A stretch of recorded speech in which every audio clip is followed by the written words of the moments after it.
நகரில் 97 கோடி ரூபாய் செலவீட்டில் கட்டப்பட்டுள்ள புதிய அலுவலக கட்டடம் திறக்கப்பட்டிருக்கிறது. புதிய கட்டடத்தை முதலமைச்சர் மு.க.ஸ்டாலின் திறந்து வைத்திருக்கிறார். புதிய அலுவலக கட்டடத்தை காணொலி காட்சி வாயிலாக முதல்வர் திறந்து வைத்துள்ளார்.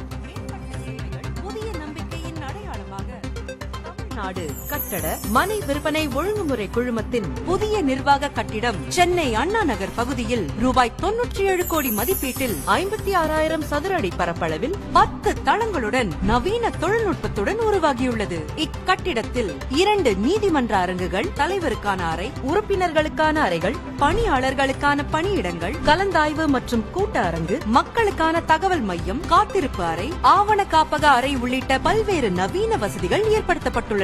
இதனைத் தொடர்ந்து கட்டிடத்தின் செயல்திறனை உயர்த்தும் நவீன அடிப்படை வசதிகளான மைய குளிரூட்டும் அமைப்பு, மின் தூக்கிகள், 2 மற்றும் 4 சக்கர வாகன நிறுத்தும் இடங்கள், தீயணைப்பு மற்றும் பாதுகாப்பு வசதிகள் என அனைத்து வசதிகளும் கூடிய நிர்வாக வளாகத்தினை மாண்புமிகு தமிழ்நாடு முதலமைச்சர் அவர்களால் திறந்து வைக்கப்பட்டு பயன்பாட்டிற்கு வழங்கப்படுகிறது. தமிழ்நாடு முழுவதும் உள்ள புதிய அலுவலக கட்டடத்தை காணொலி காட்சி வாயிலாக முதலமைச்சர் திறந்து வைத்திருக்கிறார். அந்த காட்சிகளை பார்த்தோம்.